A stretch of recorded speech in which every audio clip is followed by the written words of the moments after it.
মাংসগুলো এত তুলতুলে নরম যে বসে মনটাই ভরছিল না, আরো খাই আরো খাই এই ভাব। এত নরম তুলতুলে মাংস, গরুর মাংস আমি কিভাবে রান্না করেছি তো চলুন বন্ধুরা, আজকে আমি আপনাদের সাথে শেয়ার করব। আজকের এই ঈদ স্পেশাল মাংস রান্না করতে কিন্তু আমি অনেক পরিশ্রম করেছি। মাংসগুলো ভালো করে ধুয়ে পরিষ্কার পর উপরে হলুদ, তারপর মশলা দিয়েছি।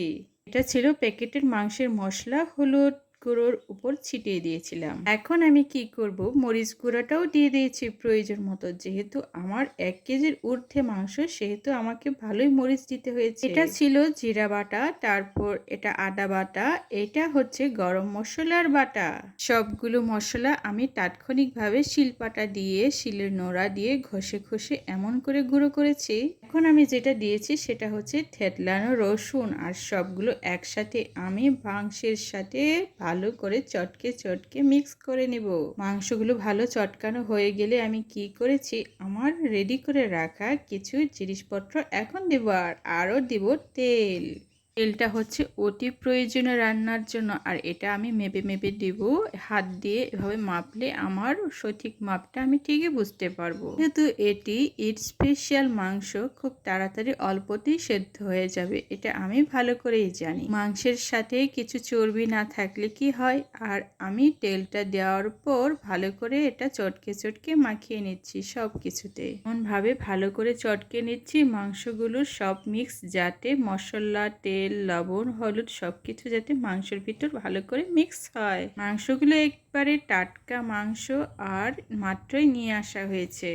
এমন করে চটকে রান্না করলে কিন্তু টেস্টই আলাদা। আরেকটা জিনিস এটা আমি এখন দেব, সেটা হচ্ছে পেঁয়াজ। পেঁয়াজটা আমি অলরেডি কুচি করে রেখেছিলাম, সেগুলো এখন দেব। এক কড়াই মাংস মানে বুঝতেই পারছেন অনেকগুলো পেঁয়াজের প্রয়োজন আছে আমার, যে পেঁয়াজগুলো আমি রেডি করেছি চটকে চটকে মাখার জন্য। ওটা কাঁচামরিচও আমি অ্যাড করে দিচ্ছি, কারণ কাঁচামরিচের টেস্ট আর ফ্লেভার সত্যি অসাধারণ হয় মাংসে, তারপর আবার গরুর মাংস। রেডি করে রাখা পেঁয়াজ কুচিগুলো ভালো করে চটকে দিচ্ছি। এখন আমি সবগুলো পেঁয়াজ কুচি নিয়ে নিচ্ছি, আর পেঁয়াজটা ভালো করে চটকে চটকে রেডি করব মাংসর জন্য। আজকের রান্নাটা হবে গ্রামের টেস্টে, গ্রামের স্বাদে, খুব মজা করে। এতটাই টেস্টি হবে আজকের রান্না, শুধু আমার প্রসেসিংটা তো মাত্র আমি শুরু করেছি, আরও তো বাকি আছে। অনেকগুলো মাংস ছিল, আর এগুলো চটকাটা নিশ্চয়ই সময়ের ব্যাপার, আর আমি খুব মন দিয়ে চটকে নিচ্ছি যাতে টেস্টের আর ফ্লেভারটা খুবই একসাথে কাজ করে। শুধু রান্না করলে হয় না, রান্নার একটা নিজস্ব ফ্লেভার, তার মানে গরু মাংসের একটা নিজস্ব ফ্লেভার থাকে। সবকিছু ইনগ্রিডিয়েন্টস যদি সঠিক পরিমাণে দেওয়া হয়, তাহলে রান্নার ফ্লেভারটা খুবই ভালো হয়। অনেক দূর পর্যন্ত রান্নার ফ্লেভারই পাওয়া যায়। অনেক দূর থেকে মানুষ জিজ্ঞেস করলে বলতে পারবে যে এত দূর থেকে এত সুন্দর ফ্লেভার। রান্নার শুরুটা মন দিয়ে ভালোভাবে সব কিছু ফিনিশিং আমি করে নিচ্ছি। তেলটা প্রয়োজন ছিল আরেকটু তেল দিয়ে নিলাম। মাংসগুলো ভালো করে মাখামাখি হয়ে গেলে আমি পরবর্তী স্টেপে যাব। আজকে আমি সবগুলো মশলা শিলপাটায় তাৎক্ষণিক বেটে দিয়েছি, তার মানে রান্নাটা সত্যি অসাধারণ হবে। এইভাবে বারবার চটকে রাখার পর পেঁয়াজগুলো ভালো করে আমি মথে নিয়েছি। এখন সবকিছু ঠিক মতো হয়েছে কিনা আমি দেখে নিচ্ছি। যা হোক, আমার চটকানোটা খুবই ভালো হয়েছে। লবণটা আমি শুরুতেই দিয়েছিলাম, আর এখন কালারটা খুবই সুন্দর আসছে, তার মানে সবকিছু দেওয়া পারফেক্ট হয়ে গেছে। মরিচের গুঁড়ো আর হলুদটা মনে হয় আরেকটু দিলে ভালো হবে, যার কারণে আমি মরিচের গুঁড়োটা উপরের দিকে ভালো করে ছিটিয়ে দিলাম। দেখে তো মনে হচ্ছে এটা বাম হাত দিয়ে, না না, অবশ্যই আমি এটা ডান হাত দিয়ে ভালো করে চটকে নিচ্ছি। নেওয়ার পূর্বে আমি কিন্তু আমার হাতটা খুব ভালো করে ধুয়েছিলাম, আর কালারটা কি সুন্দর, অসাধারণ। আমি অলরেডি এখন চুলোর উপর বসিয়ে দিয়েছি, চুলোর আগুনটাও আমি দিয়ে দিয়েছি। এখন হচ্ছে কিছুক্ষণ থাকার পর আমি খুব একটা পানি দিইনি, ছোট ছোট বাটিতে শুধু 2 বাটি পানি দিয়েছিলাম। না দেওয়ার পর্বটা আমি এখনো করিনি, করব আরেকটু পড়বে। আর মাংসের ভেতর থেকে নিজস্ব একটু পানি বের হয় মাংস কষানোর সময়, এইটুকু পানি দিয়ে আমি এগুলো এখন খুব ভালো করে কষিয়ে নেব। রান্নার ধোঁয়াগুলো দেখতে কি সুন্দরই না লাগছে। আমি চামচ দিয়ে ভালো করে উল্টে পাল্টে দিচ্ছি, যাতে নিচে কোনো রকম লেগে না যায়। চামচটা দিয়ে নাড়াচাড়া করার পর ঢাকনাটাও দিয়ে দিয়েছি, আর কি সুন্দর করে পুটপুট করে ফুটছে, দেখতে খুবই ভালো লাগছে।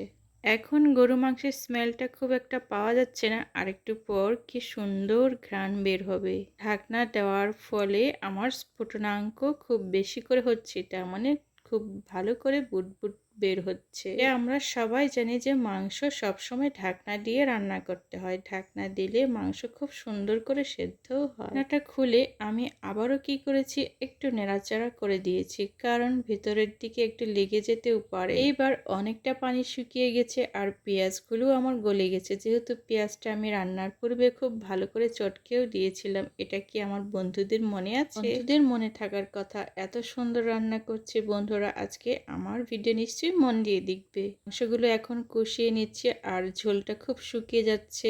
এখন আমি আবার দ্বিতীয়বারের মতো পানি দিয়ে দিলাম ডোবাতি। এতগুলো মাংস অল্পতেই নরম হয়ে যাচ্ছে আমি দেখলাম, যেহেতু এটা টাটকা মাংস ছিল, খুব সুন্দর মাংস অল্পতেই সাধারণভাবে গলে যাচ্ছে। গ্রামের স্বাদ পাওয়ার জন্য আপনিও আমার মতো করে ঠিক এইভাবে একই পদ্ধতিতে রান্না করতে পারেন। মাংসগুলো ভালো করে ধুয়ে ঠিক এই পদ্ধতিতে রান্না করলে না অন্যরকম সত্যি অসাধারণ টেস্ট হয়।